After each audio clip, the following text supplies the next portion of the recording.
First of all, taking a 26 gauge Nile green wire, place that down inside the channel here, and you'll just want to cut it off round about there. I just use scissors, so just bending it there so it fits nicely down inside. To take some Crisco, Trex in the UK, but in the US it's called Crisco, white vegetable fat, just taking minimal amount on your brush and then going into the cavity and this one as well. So this one is the opposite.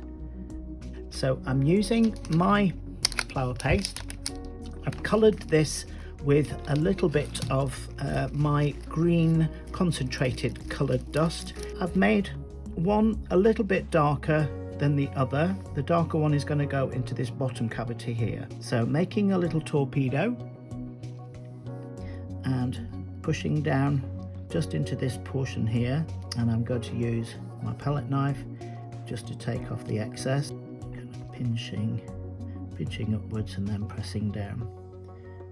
This side is a little easier because it actually has ridges down the edges, so you can like kind of scrape it off that way. It just needs to be nice and flat, and kind of stretching the paste down towards you.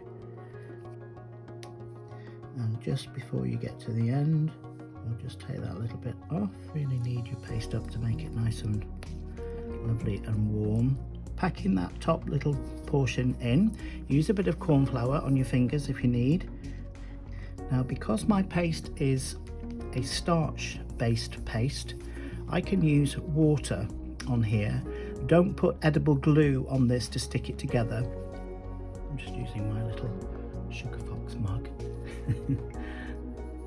And you can put quite a lot of water on here to begin with, and what you'll find is that it will start to then make its own glue.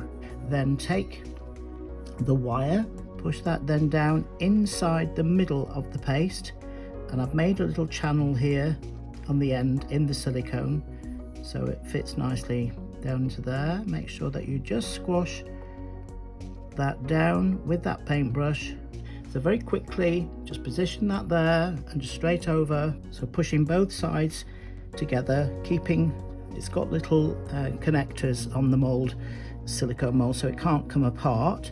So just gently pulling this up and then taking that one off the top, and just gently go down the sides with that paintbrush, and that will take off any little join marks that are on there.